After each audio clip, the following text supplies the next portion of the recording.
yang sebentar lagi ya, kurang lebih 1,5 bulan sampai 1 bulan ke depan akan menghadapi ujian yang sesungguhnya gitu ya. Akan menghadapi UTBK SNBT 2024. Oke, aku berharap semoga yang pertama teman-teman bisa lancar dalam mengerjakannya. Amin. Semoga teman-teman juga bisa untuk menyerap apa yang aku sampaikan hari ini. Dan juga semoga juga teman-teman bisa mencapai impian teman-teman yaitu PTN impian masing-masing. Amin. Oke, sebelum itu karena ini kalau aku baru pertemuan pertama ya sepertinya eh, di kelas gabungan ini, jadi aku izin perkenalan diri dulu. Perkenalkan, namaku Rafli Kaputra, teman-teman bisa panggil aku Kak Rafli. Aku sekarang masih mahasiswa, tepatnya di Fakultas Hukum Universitas Gadjah Mada atau UGM, dan aku mengampu untuk 2 mata pelajaran ya, baik dari subtes Literasi Bahasa Indonesia dan juga subtes PBM ya, PBM. Nah, untuk hari ini aku akan masuk ke materi literasi bahasa Indonesia. Oke, aku izin share screen dulu teman-teman.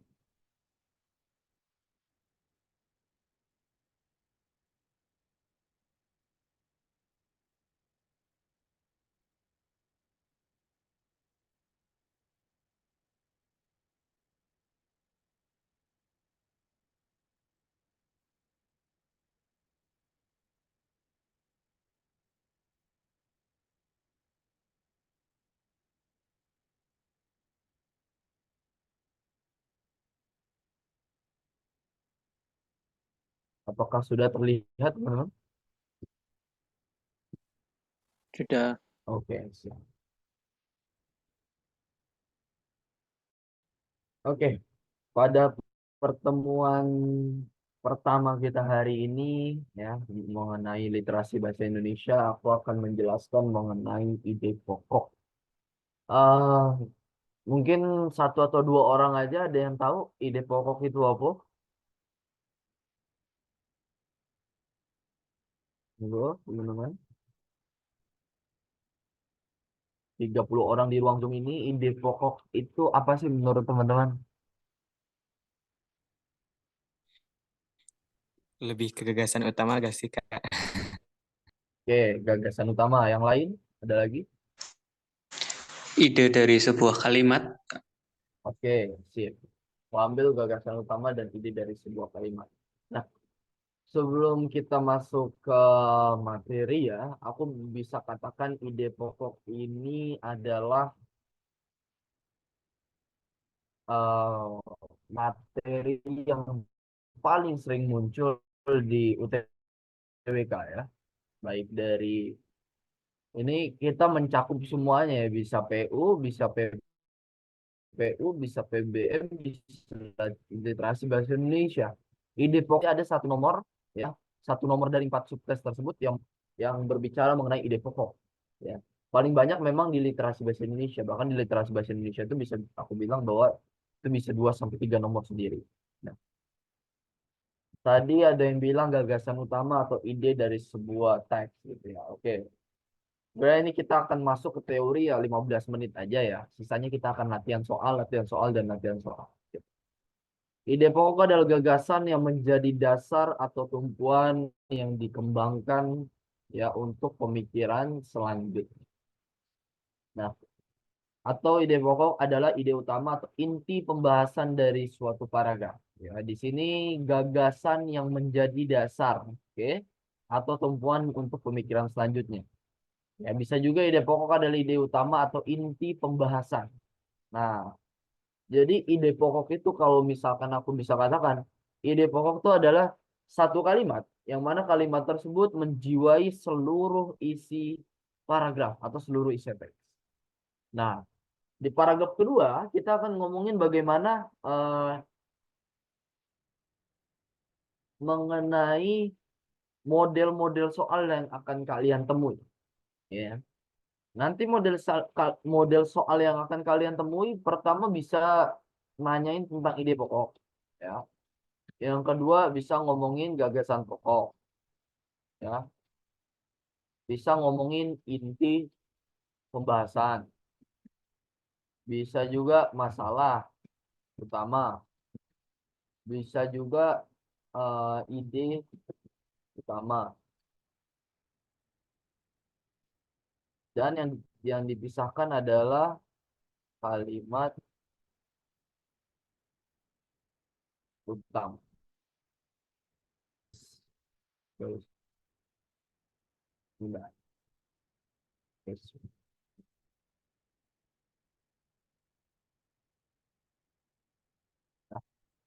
Oke, ini dulu mungkin ya. Jadi nanti teman-teman akan menemui kurang lebih 5 soal yang akan, ya, 6 model soal yang teman-teman akan temui di soal-soal UTBK, gitu ya. Pertama sama ini, jadi 6 6 model soal ini satu penerapan. Jadi bisa aku katakan satu arti gitu ya. Ide pokok, gagasan pokok, inti permasalahan, pembahasan, atau inti permasalahan, masalah utama, ide utama, dan kalimat utama. Nah, khusus kalimat utama kenapa aku pilih? Karena utama ini biasanya ditanyakannya begini. Kalimat utama pada para kalimat utama pada paragraf kamu tunjukkan pada nomor, biasanya ngomongnya ditunjukkan pada nomor. Berbeda sama eh, 5 model soal yang ini. Kalau 5 model soal yang ini biasanya berupa kalimat. Ide pokok paragraf keempat adalah bla bla bla bla bla.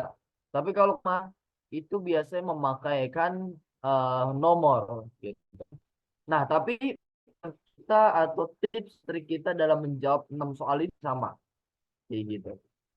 Walaupun pembahasannya atau jawabannya itu berbeda gitu. Ada yang pakai nomor, ada yang pakai kalimat gitu.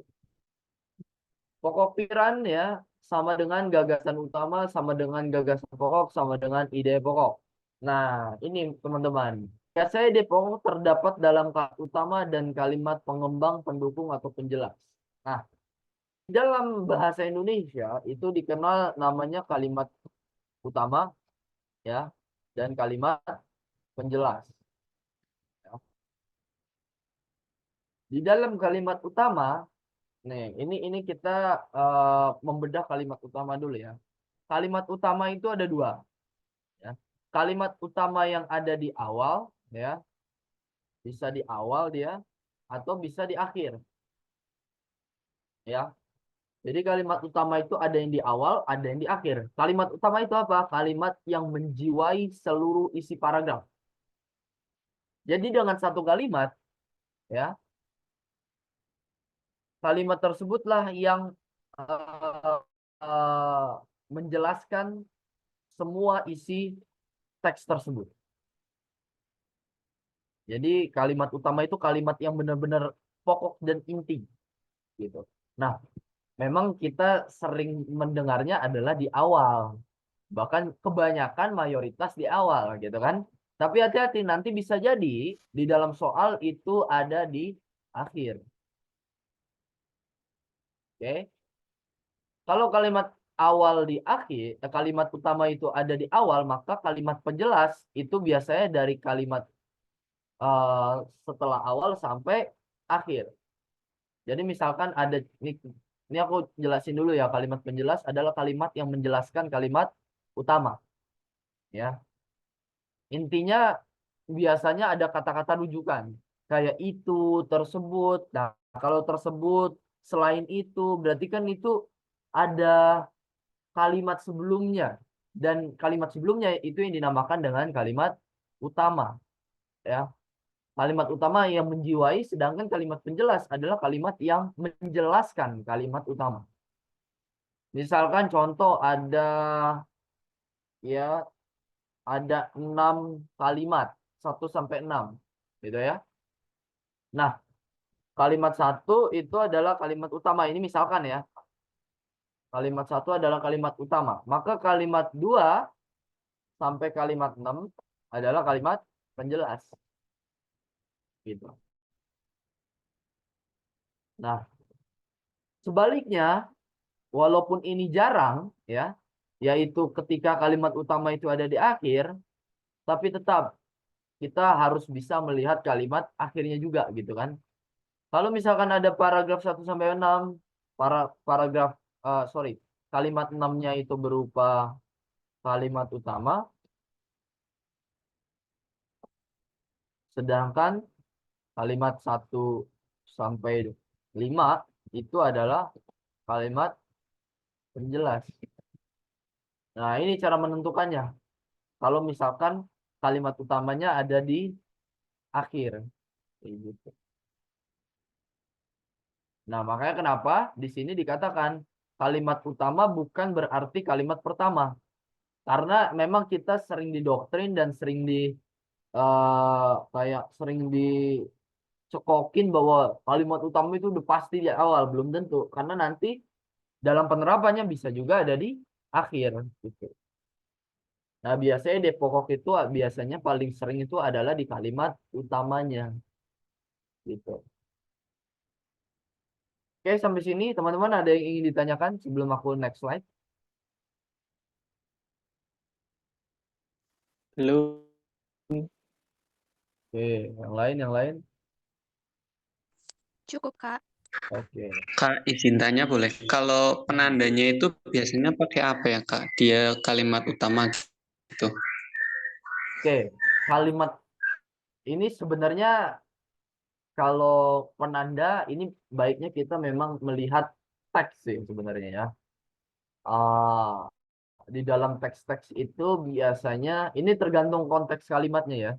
Kalau cara menentukan kalimat utama itu memang kita lihat teksnya yang mana, apakah yang awal atau yang akhir yang ah, secara satu kalimat itu menjiwai, atau di dalam kalimat itu udah ada semuanya. Jadi nggak perlu ada kalimat penjelas, tapi dengan kalimat utama tok itu sudah mencerminkan bacaan banget gitu. Jadi memang itu mau nggak mau harus kita sandingkan dengan teks gitu. Harus diuji coba lah. Nanti mungkin penerapannya nanti akan aku kasih tahu gitu. Aman ya? Baik, Kak. Aman, terima kasih. Yang lain? Cukup, Kak. Oke, siap. Aku next slide ya. Oke, ini masih sama ya ciri-ciri ide pokok biasa terdapat di kalimat utama dan kalimat pendukung. Kalimat pendukung ini kayak ibaratnya kita ngambil saduran-saduran tipis saja, tapi kalimat utama inilah yang kita jadikan ide pokok gitu ya. Jadi kalau ciri-ciri ide pokok memang intinya itu adalah di kalimat utama. Kalimat pendukung ini hanyalah kayak eh, bagaimana kalimat pendukung ini ada perwakilan kata-kata di kalimat utama gitu. Atau kalimat pendukung ini harus bisa mendukung apa yang kalimat utama atau ide pokok itu sendiri gitu.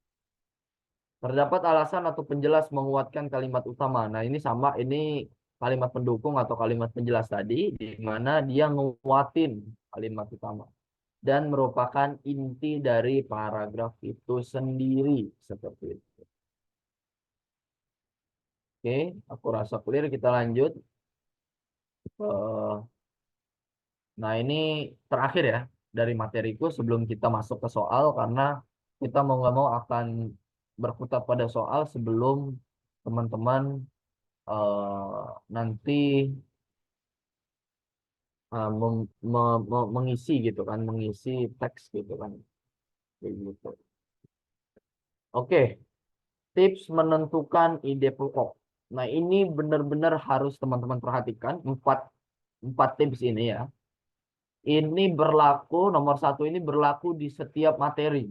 Pokoknya kalau udah ngomongin bahasa Indonesia, ngomongin bahasa Inggris, ya udah nomor satu ini harus, yaitu baca soal, ya, bukan baca teks, ya. Kita baca soalnya dulu, karena kalau kita baca teks itu bakal nyita waktu teman-teman. Oke, misalkan ada 3 paragraf, gitu kan. Kalau kita baca teks tiga-tiganya, Sedangkan yang ditanyain eh, sama siapa sama soal itu cuman apa ide pokok paragraf satu, maka ini dengan kalian membaca ini dan kalian membaca ini, maka itu akan menyita waktu. Kayak kenapa di setiap soal mau bahasa Indonesia mau bahasa Inggris yang ada teks-teksnya itu mau nggak mau ya kalian harus baca soal dulu. Berikutnya, identifikasilah jenis paragraf, baca kalimat pertama dan kalimat terakhir paragraf untuk menentukan jenis paragraf. Nah, ini berlaku untuk apa? Biar kita tahu kalimat utamanya ada di mana. Nomor dua ini. Makanya kenapa kita perlu membaca kalimat terakhir dan kalimat pertama. Bukan berarti kalimat yang ada di tengah-tengah, bukan berarti paragraf yang ada di tengah-tengah atau kalimat yang ada di tengah-tengah itu eh, tidak penting gitu, bukan gitu. Misalkan di dalam paragraf, misalkan ini kan paragraf satu ya, misalkan ditanyakan apa ide pokok paragraf satu gitu kan. Nah, paragraf satu itu punya 6 kalimat, satu, dua, tiga, empat, lima, enam gitu kan. Misalkan begini. Oke, kalian perlu memfokuskan ini dan ini. Yang ini bacanya sekilas saja. Karena kenapa? Karena ini pasti udah kita bisa pastikan itu merupakan kalimat penjelas. Gitu. Apakah ini nanti merujuk ke sini? Nah, ini yang menarik teman-teman. Kalau misalkan kalimat terakhir ini, kalimat ke-6 kalimat ke-7 ini merujuk kepada kalimat ke-6, misalkan ini merupakan penjelasan kalimat 6, berarti yang menjadi kalimat utama adalah yang ini, utama. Tapi kalau ini sama ini nyambung, ini ini merupakan intinya, berarti inilah yang menjadi kalimat utama. Kayak gitu. Jadi bagaimana tergantung di dalam teks tersebut yang mana yang menjadi kalimat utama. Makanya kenapa perlu difokuskan membaca kalimat pertama dan kalimat terakhir seperti itu. Oke, untuk nentuin jenis paragraf. Oke, berikutnya menandai bagian penting ya. Tandai bagian penting dalam paragraf seperti kata kunci, rujukan, kata ganti, dan simpulan. Jadi inilah yang disebut dengan membaca skimming gitu, di mana kalian membaca dengan cepat, tapi kalian harus paham sekaligus kalian harus menjelaskan kata kuncinya. Ya, jadi di setiap paragraf itu pasti ada kata kuncinya, dan itulah yang harus teman-teman pahamin. Bisa juga pakai rujukan. Rujukan itu apa? Kayak misalkan tersebut. Kalau ada misalkan ada kata-kata tersebut di sini, berarti ya ini bukan kalimat utamanya gitu kan. Kalimat utamanya ada di sini karena tersebut itu dia merujuk kepada kalimat-kalimat sebelumnya gitu. Kata ganti ini juga perlu untuk teman-teman lihat gitu ya. Biasanya kata ganti itu apakah pakai aku, pakai kamu, apakah pakai saya, Anda dan lain-lain itu kadang mempengaruhi. Gitu. Dan yang terakhir adalah menandai kesimpulan. Nah, ini tolong bedakan kesimpulan, karena kesimpulan itu nanti bisa dua, bisa berupa saran dan bisa berupa kesimpulan yang murni. Biasanya kesimpulan itu ada di akhir ya. Kalau misalnya kita ngomongin kesimpulan, biasanya ada di akhir. Tapi belum tentu di akhir gitu kan. Bisa juga adalah penyatuan dari ke-6 paragraf ini, ke-7 paragraf. Nah, habis itu ide pokok ketemu. Untuk mempercepat proses pencarian ide pokok dapat dilakukan secara screening, yaitu baca kalimat pertama dan kalimat terakhir lalu tentuin ide pokok. Biasanya kalau misalkan ini kalian akan seakan-akan memilih gitu. Apakah mau ide pokoknya itu berada di kalimat pertama atau ide pokok itu berada di kalimat terakhir. Seperti itu. Oke, teman-teman, sampai sini ada yang ingin ditanyakan?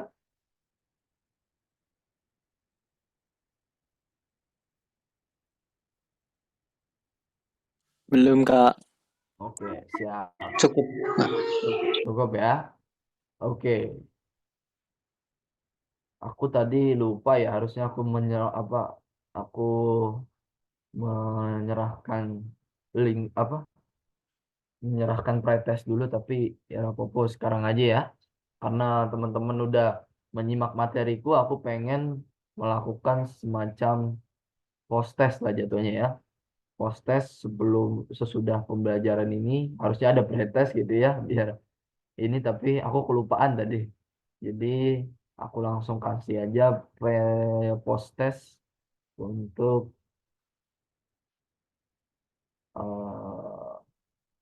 wait, post test untuk pelajaran tentang ide pokok ini. Monggo teman-teman diisi kurang lebih wait.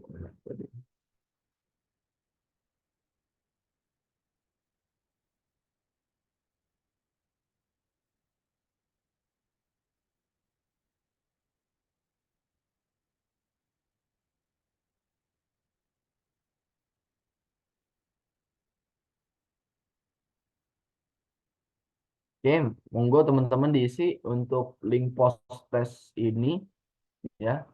Sorry. PDF post test ini kurang lebih 8 menit.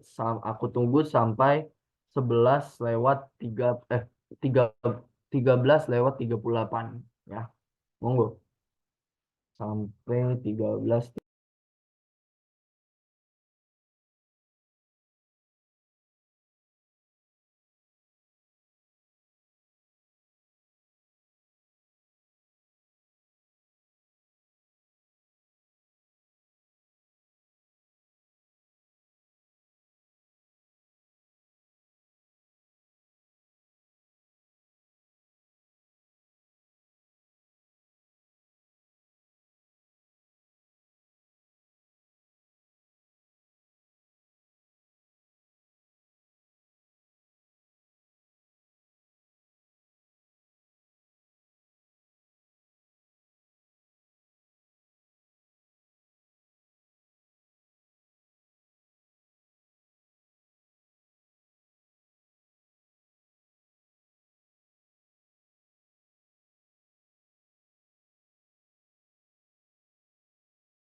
Oke, dijawabnya monggo di ini aja, di masing-masing aja, ditulis aja masing-masing. Nanti kita akan bahas lah untuk post test ini.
Oke, teman-teman, karena waktu sudah melebihi yang tadi kita sepakati, sekarang kita akan bahas lah untuk post testnya yang teman-teman sudah isi itu. Ya, oke, nomor satu teman-teman, jawabannya pada apa ya? Nomor satu ini, monggo ditulis saja di chat. B,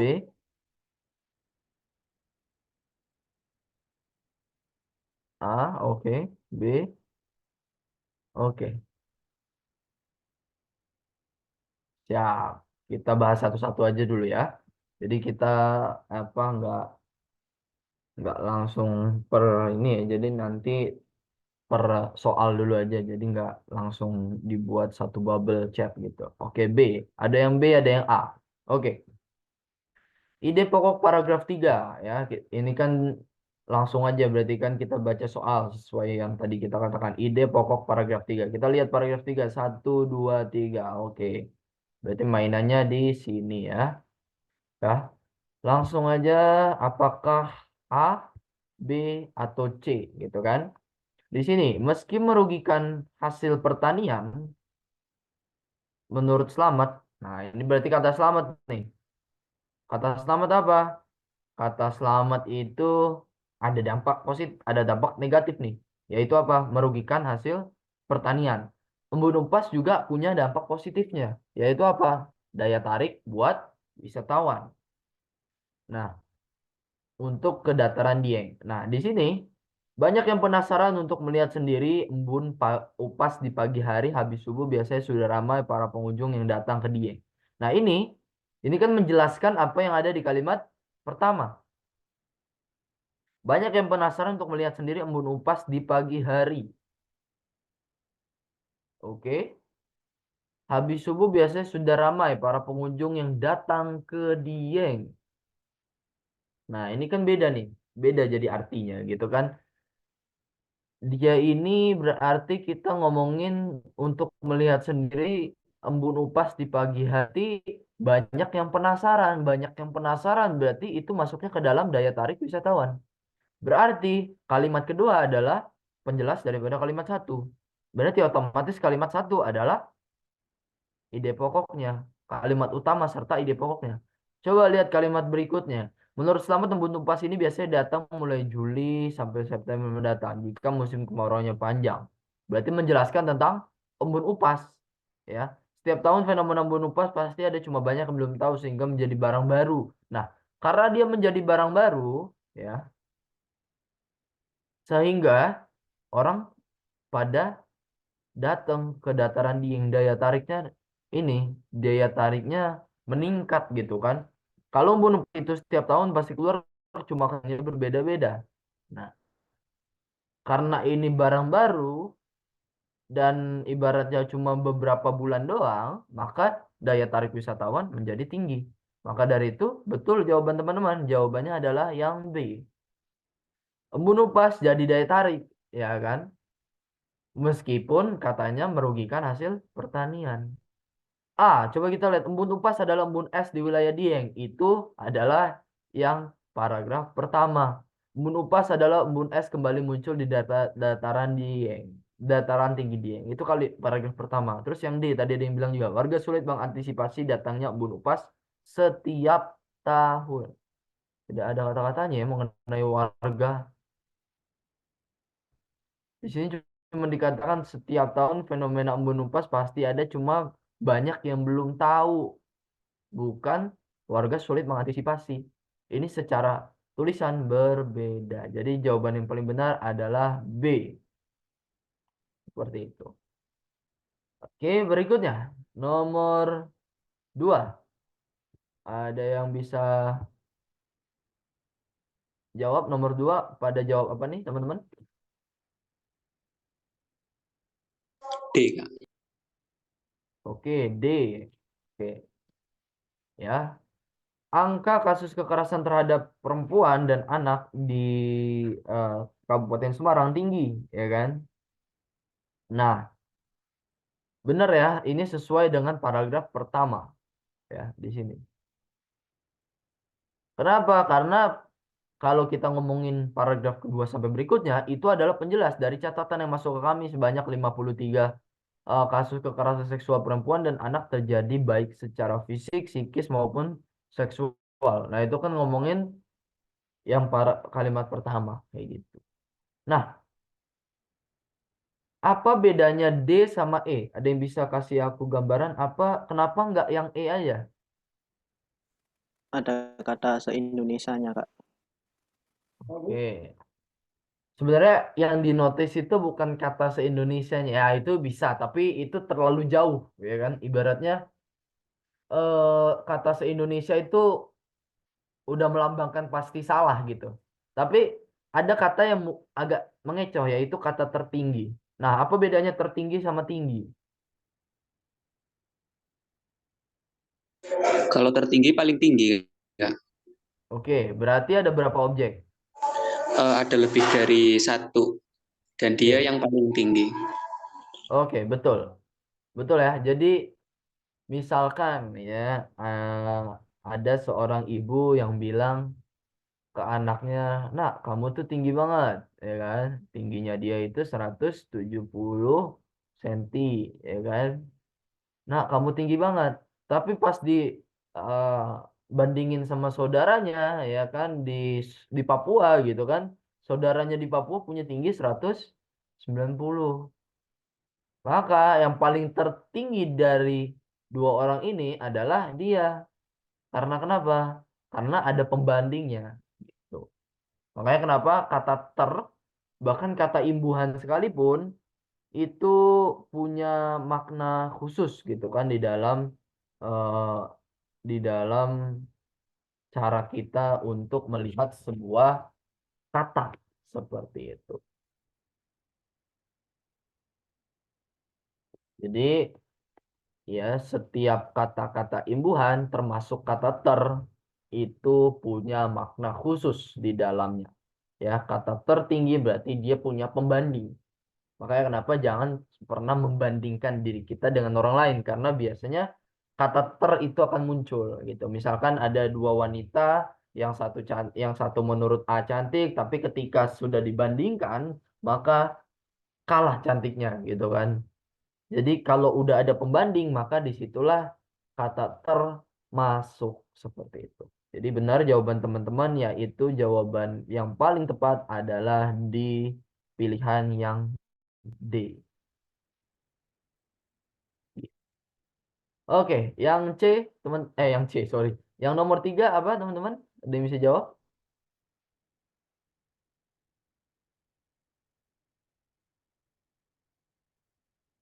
Nomor 3.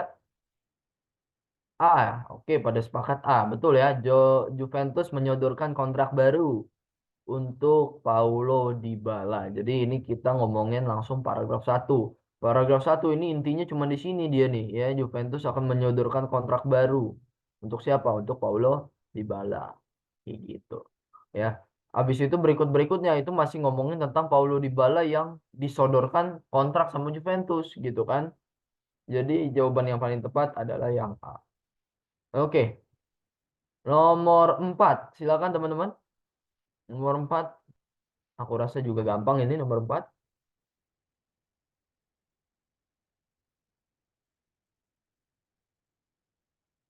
Oke, A ya, betul.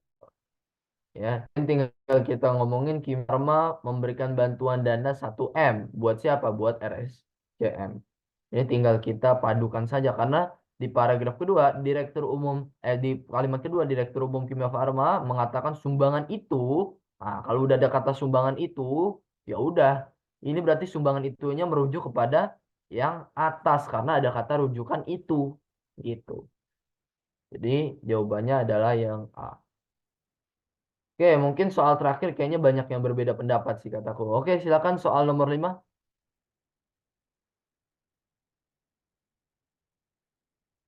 Ada yang E. E. Oke, E semua nih kelihatan ya. Punahan massal. Oke.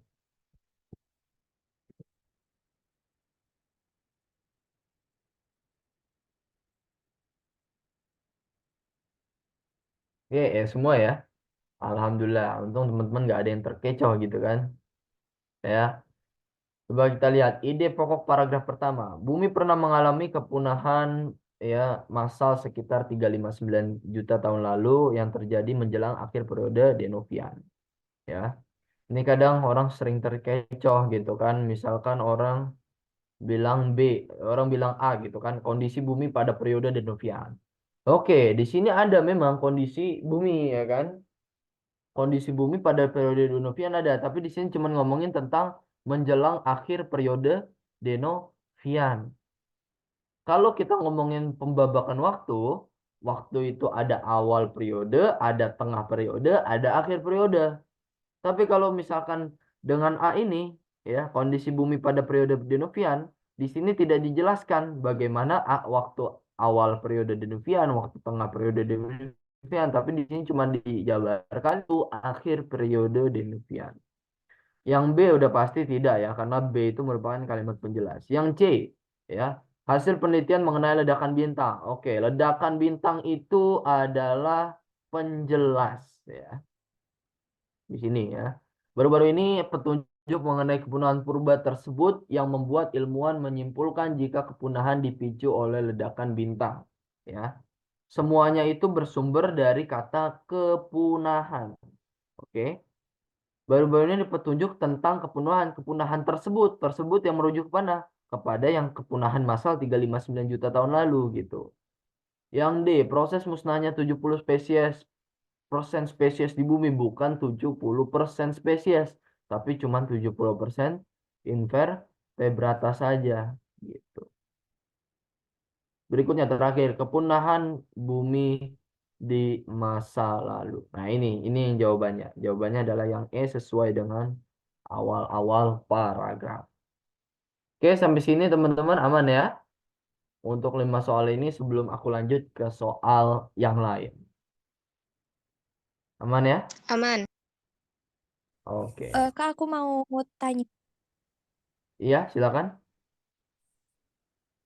Yang Kalau dilihat dari 5 soal yang tadi udah dikerjain itu kan rata-rata ide pokok itu ditemukan di bagian kalimat utama ya, Kak. hmm, Nah, apakah ide pokok itu akan selalu jadi bagian dari kalimat utama atau bisa aja ide pokok itu diambil dari kalimat utama sama sedikit dari kalimat penjelas lainnya gitu?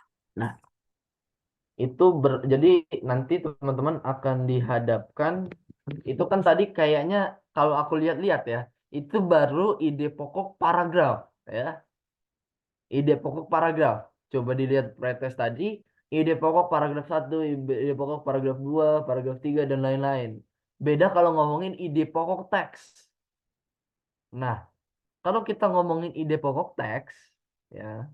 Nah, nanti kita akan ada soal kayak gitu ya. Habis ini kita akan soal itu. Jadi, ide pokok teks itu berarti kan misalkan di teks tersebut ada 3 paragraf gitu kan. Nah, kan nggak mungkin kita ambil kalimat utama di paragraf awal-awal doang, nggak bisa. Jadi kita harus padukan kali paragraf 1, paragraf 2, paragraf 3 itu kita ambil sedikit-sedikit aja. Yang penting nyambung tuh. Itu pertanyaan kamu tadi berlaku kalau misalkan dia sifatnya ide pokok teks ya. Ide pokok yang memang teks itu punya beberapa paragraf. Dan yang ditanyakan benar-benar teksnya. Tapi kalau yang ditanyakan cuman paragraf, ya balik lagi ke konsep tadi. Berarti cuman kalimat utamanya saja yang kita jadikan. Kayak gitu. Aman ya? Oh iya, oke. Kasih, Kak. Oke. Oke, siap. Oke, aku izin share screen untuk soalnya.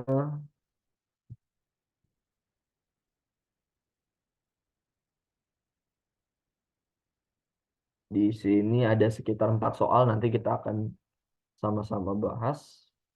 Oke, monggo teman-teman untuk dijawab soal nomor 1 ini. Silakan.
Oke, pada jawabnya A semua nih ya.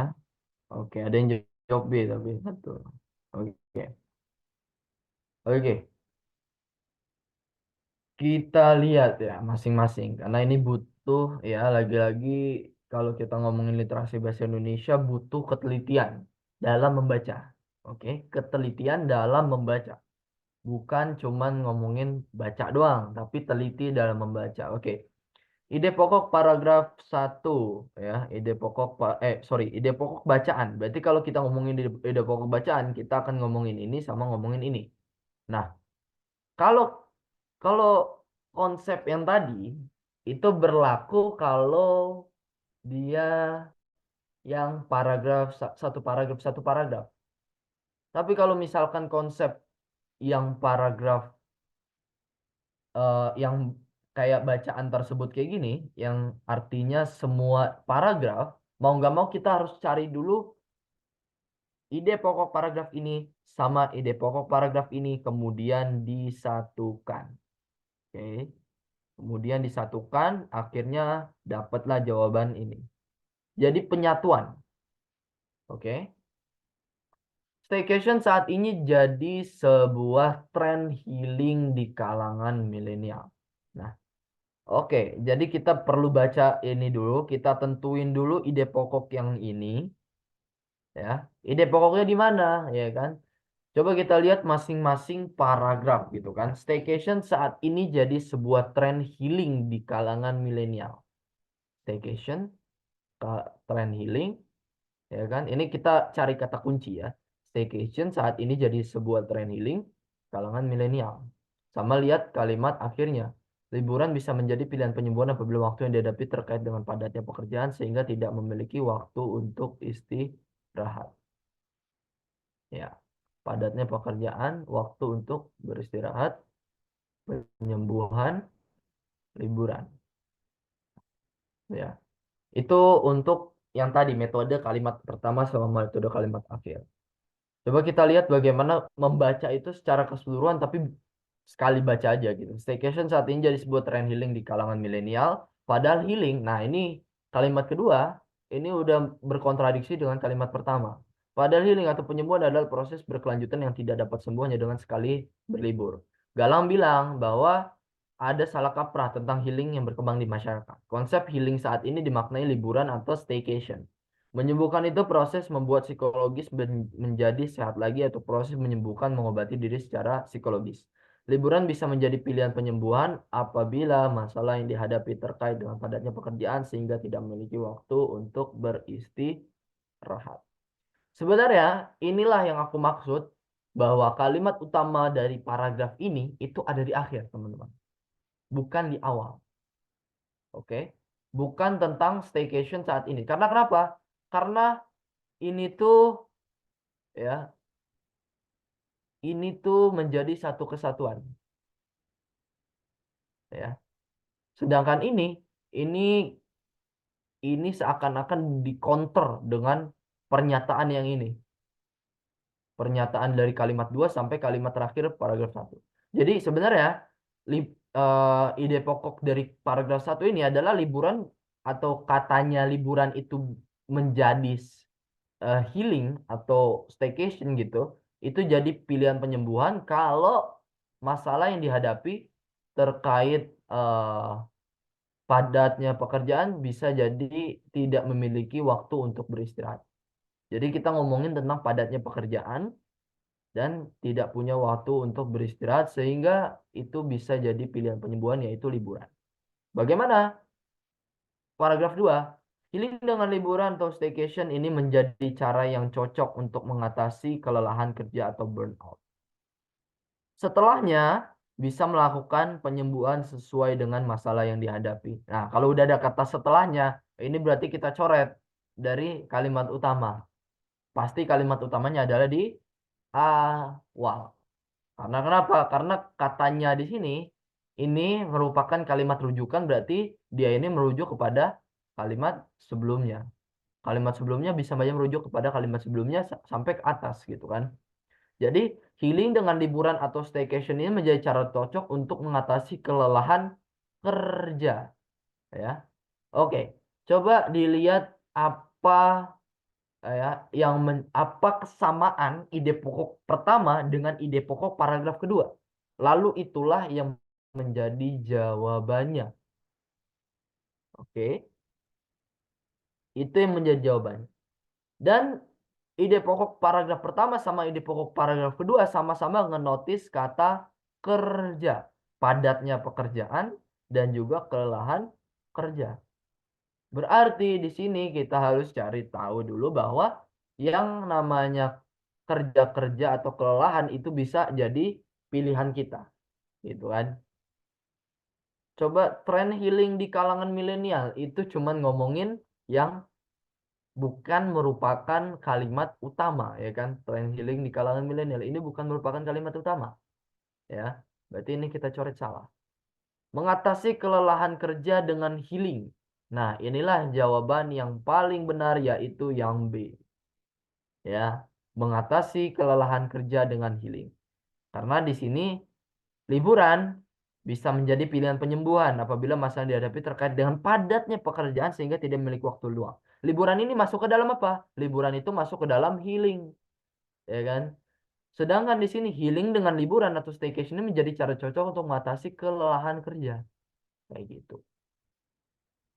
Oke. Yang C, proses healing tidak harus dengan staycation. Itu cuman ada di awal. Di sini doang nih. Ya. Konsep healing yang berkembang, konsep penyembuhan saat ini dimaknai dengan liburan atau staycation. Dan di situ juga tidak ada ngomongin kata tidak harus dengan staycation. Gitu.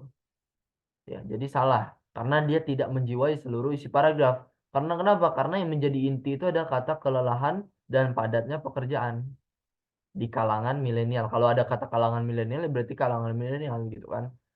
Yang D, mencari akar permasalahan untuk melakukan healing. Itu cuman ada di sini. Ya. Penyembuhan harus disesuaikan dengan permasalahan yang dihadapi. Sebelum melakukan penyembuhan, sebaiknya kita mencari akar masalah yang dihadapi. Itu cuman ada di paragraf kedua. Dan dia berupa saran. Saran bukanlah ide pokok. Sama, ya. Ini juga bukan ide pokok mengatasi kelelahan dengan membuat proyek kecil. Karena proyek kecil itu merupakan saran. Namun bisa dilakukan dengan membuat proyek-proyek kecil di rumah. Gitu. Oke, jadi ini salah. Ini salah, ini salah. Yang benar adalah yang B. Oke, sampai sini ada yang ingin ditanyakan teman-teman?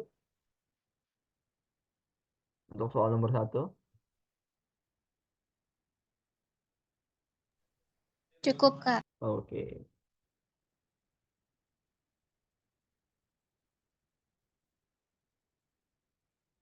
Oke, kita masuk soal nomor 2.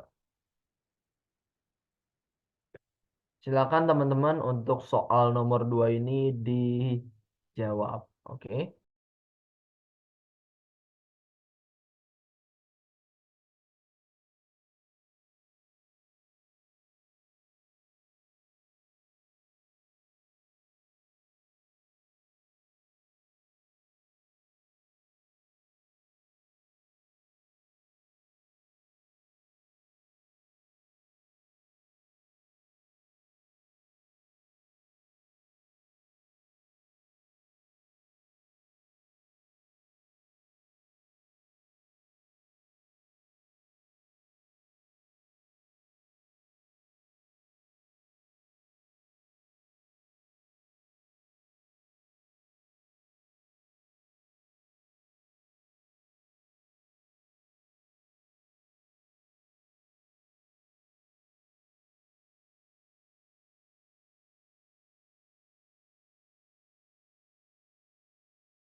Oke, ini beragam nih ya. Ada yang B, ada yang D, ada yang A, ada yang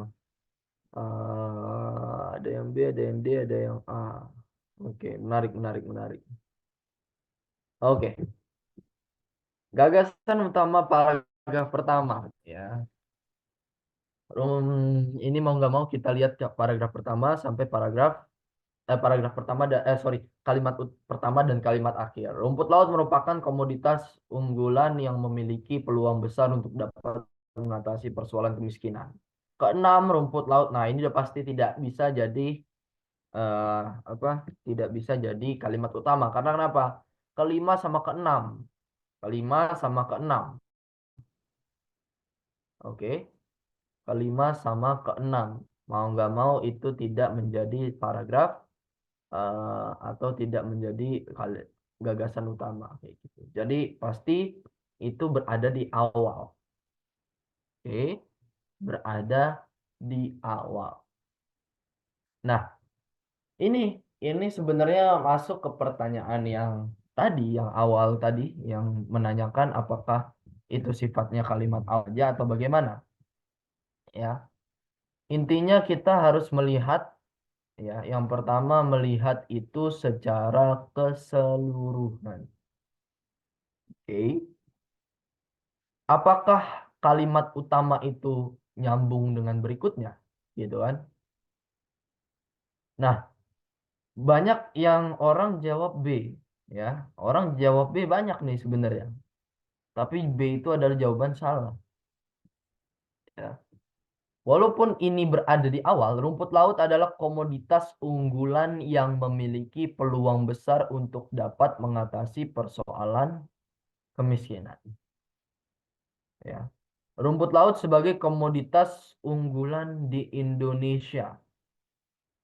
Tidak disebutkan untuk apa. Itu. Itu yang pertama. Tidak disebutkan untuk apa. Ya. Berikutnya. Tidak disebutkan buat apa karena di sini sudah ada kata untuk dapat mengatasi persoalan kemiskinan. Berikutnya coba kita lihat yang C. Penyerapan tenaga kerja melalui budidaya rumput laut ini sudah bisa kita pastikan ini salah. Karena kenapa?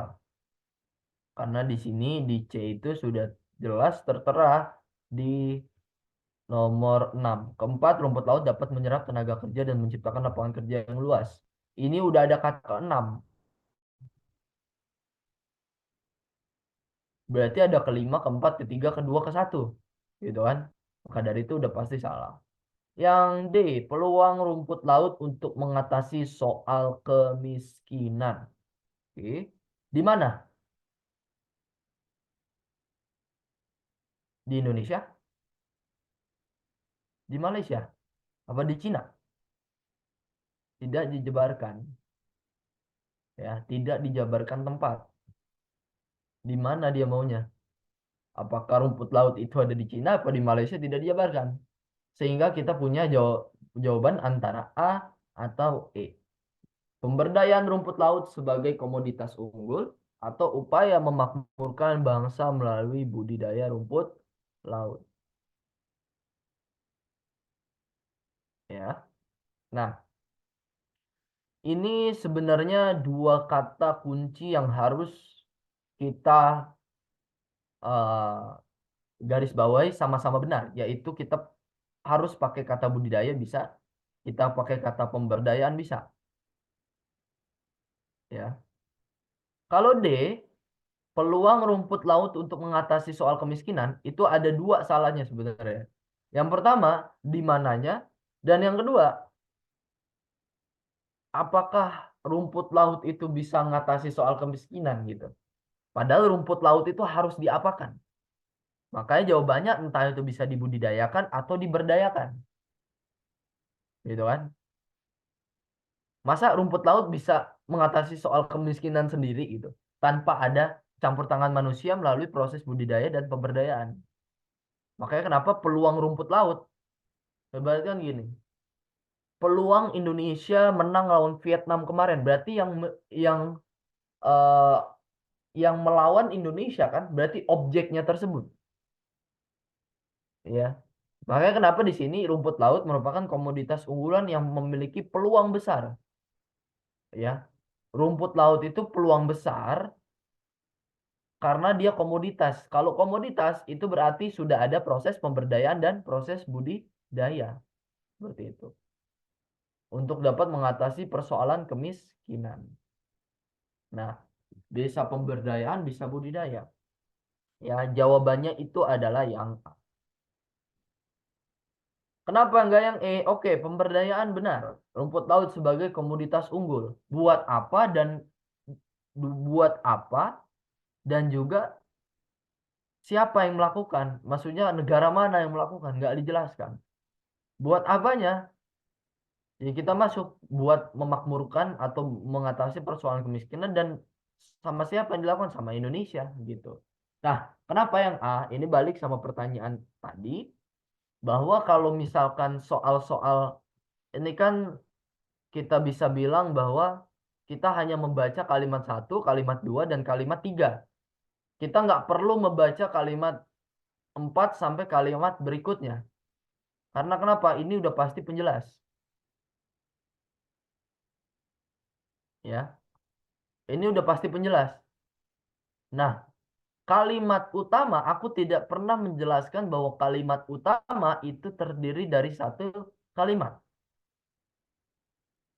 Makanya kenapa kalimat utama ini terdiri dari tiga kalimat yang ada. Ini kalimat utama. Ya. Rumput laut sampai kata 6 alasan itulah kalimat utamanya. Kalimat penjelasnya adalah dari kata pertama sampai kata besar dan luas.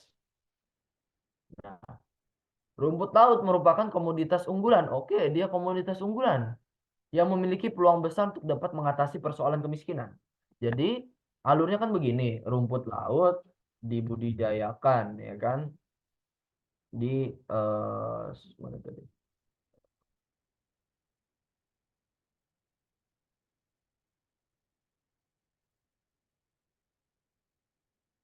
Rumput laut itu dibudidayakan, ya, dibudidaya terus masuk untuk mengatasi kemiskinan. Nah, kemiskinan itu ujung-ujungnya adalah untuk makmur, bangsa makmur. Nah, ini rumput laut dia melakukan budidaya. Habis itu budidaya itu untuk apa? Untuk mengatasi kemiskinan. Mengatasi kemiskinan itu adalah untuk menjadikan Indonesia sebagai bangsa yang maju dan makmur. Makanya kenapa? Cara kita atau upaya kita untuk memakmurkan bangsa melalui teks tersebut adalah dengan cara budidaya rumput laut. Seperti itu. Oke, sampai sini ada yang ingin ditanyakan. Jadi selain aku tadi mengajar teman-teman yang sifatnya paragraf, jadi langsung kalau soal post test tadi masih gampang. Karena kenapa? Udah langsung kita kopas-kopas saja. Tapi kalau ini diperlukan penalaran kritis teman-teman. Gitu. Oke, gimana teman-teman? Ada yang ingin ditanyakan untuk soal nomor 2 ini sebelum aku lanjut ke soal nomor 3 dan 4?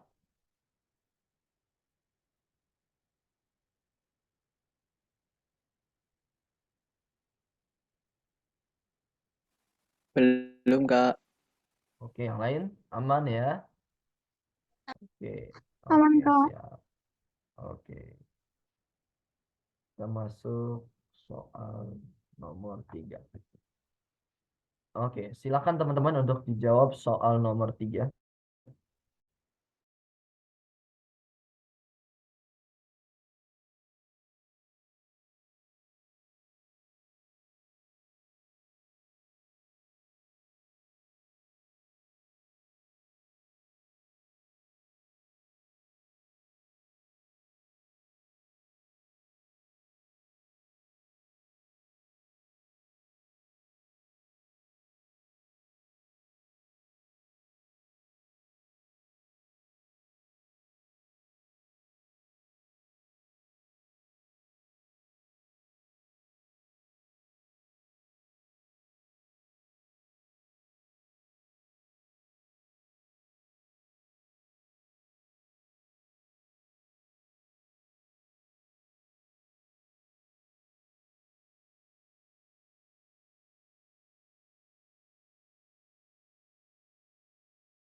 Oke, pada D, D, A, berkisar D sama A. Oke. Ya, masalah utama. Nah, masalah utama ini termasuk variasi soal baru lagi yang tadi seperti yang aku katakan, utama paragraf tersebut, ya kan? Berarti kita harus lihat apa kalimat utama paragraf satu dan kalimat utama apa ide pokok paragraf satu dan ide pokok paragraf 2. Oke, nasib rakyat saat ini sudah jatuh tertimpa tangga. Oke, sudah jatuh tertimpa tangga. Setelah menghadapi pukulan ekonomi akibat pandemi yang menggerus kelaikan hidup, rakyat menghadapi persoalan mahal dan langka kebutuhan sehari-hari.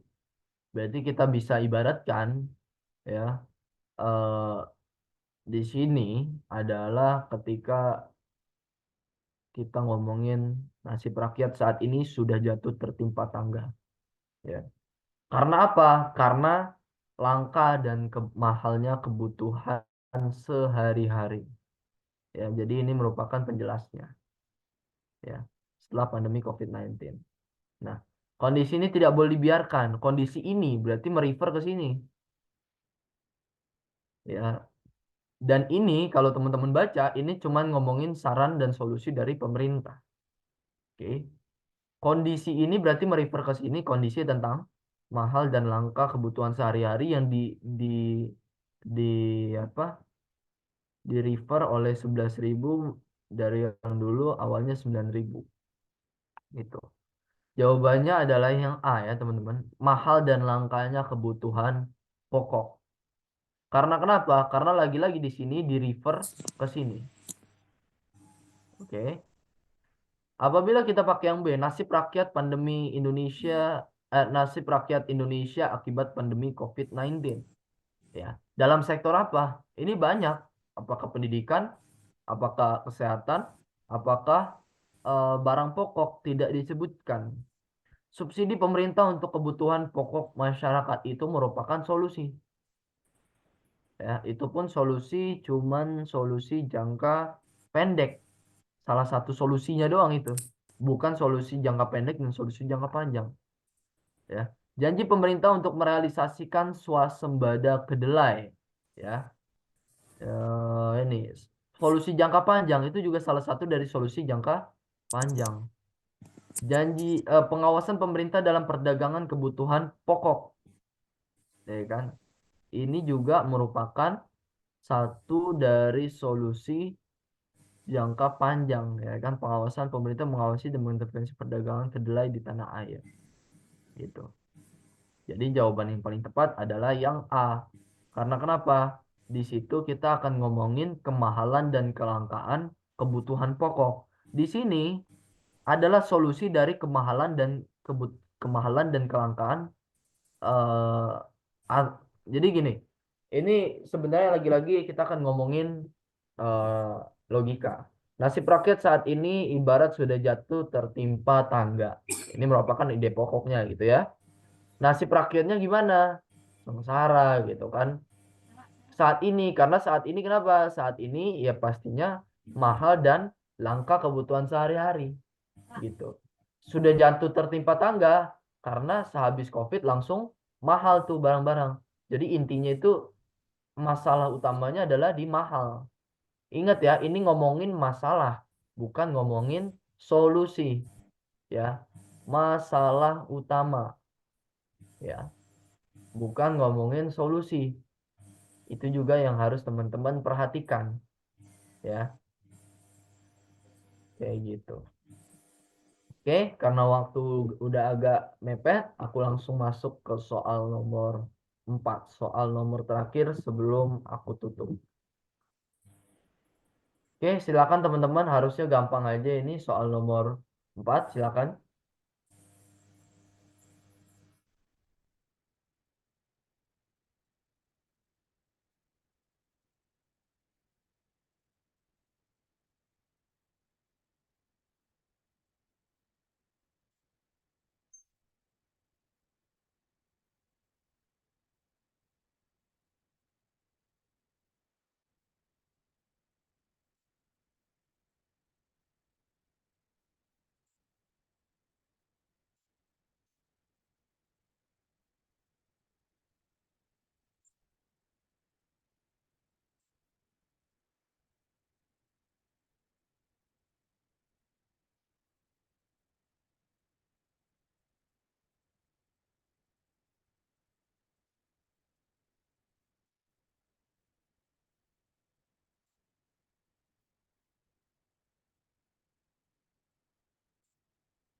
Oke, mengenai soal nomor ini pada sepakat C ya. Oke, ini tinggal teman-teman garis bawahi aja ya bahwa sudah sejak lama para ilmuwan mengkhawatirkan akibat dari rumah kaca, ya kan? Mau nggak mau ini merupakan pokoknya, ya kan? Efek rumah kaca habis itu berakibat kepada apa? Berakibat ke merusak lingkungan. Habis itu berakibat kepada meningkatnya suhu. Habis itu berakibat kepada terganggunya hutan.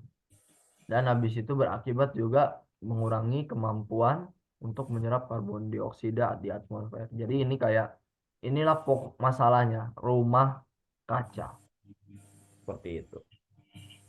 Oke, sampai sini untuk materi aku hari ini ada yang ingin ditanyakan tidak teman-teman? Karena materi aku sudah selesai sampai dengan soal, aku hanya menjelaskan kepada teman-teman 9 soal saja. Silakan teman-teman yang ingin bertanya tentang materi ide pokok pada siang hari ini, silakan.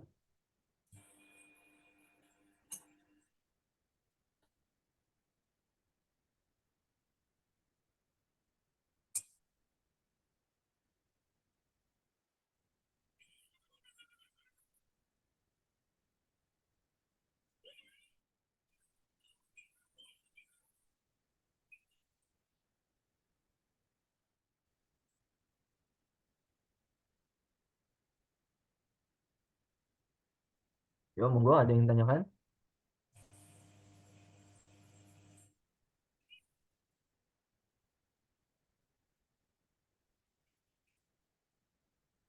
Teman-teman, aman? Nggak ngerti.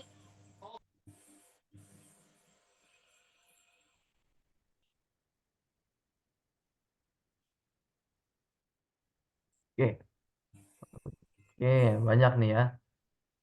Kak, bagaimana caranya agar tidak terkecoh sama teks kalau sedang mengerjakan soal? Ya, kalau supaya tidak terkecoh dengan teks kalau misalkan sedang mengerjakan soal. Ini pertanyaan yang agak unik lah, karena kenapa? Karena aku juga bingung jawabnya kayak gimana gitu kan. Karena jujur agak sulit gitu. Mau nggak mau harus fokus sih, fokus sama teks ya. Intinya fokus sama soal dulu ya, jangan terdistraksi sama teks gitu. Jadi bagaimana kalian harus konsentrasi biar nalar kalian harus juga bisa eh, dipergunakan gitu kan.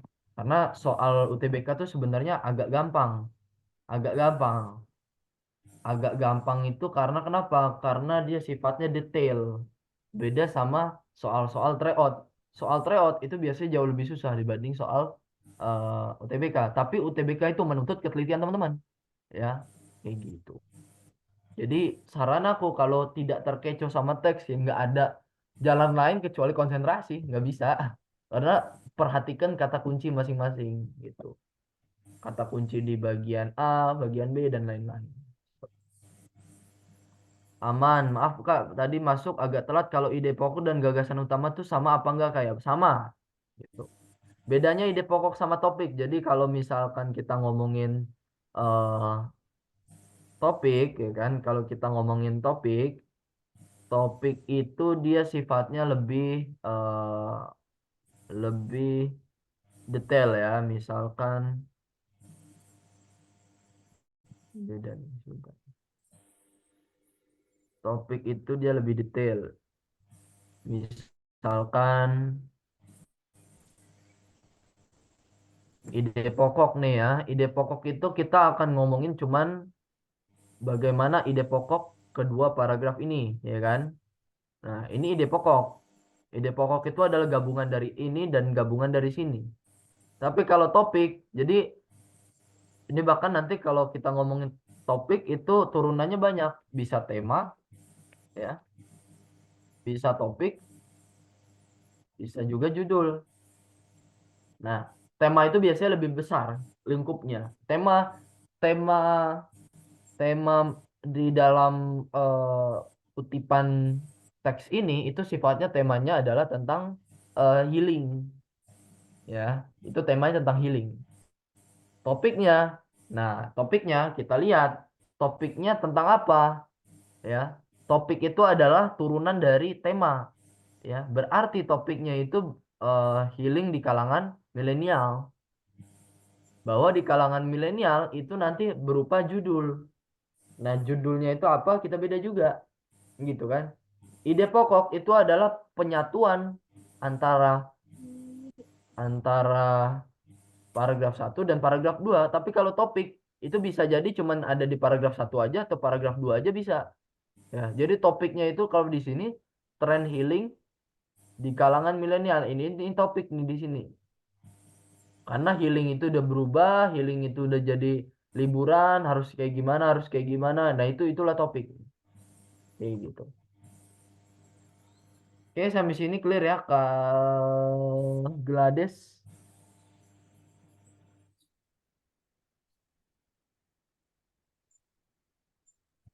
Oke, oke. Aku rasa tidak ada yang ingin bertanya lagi.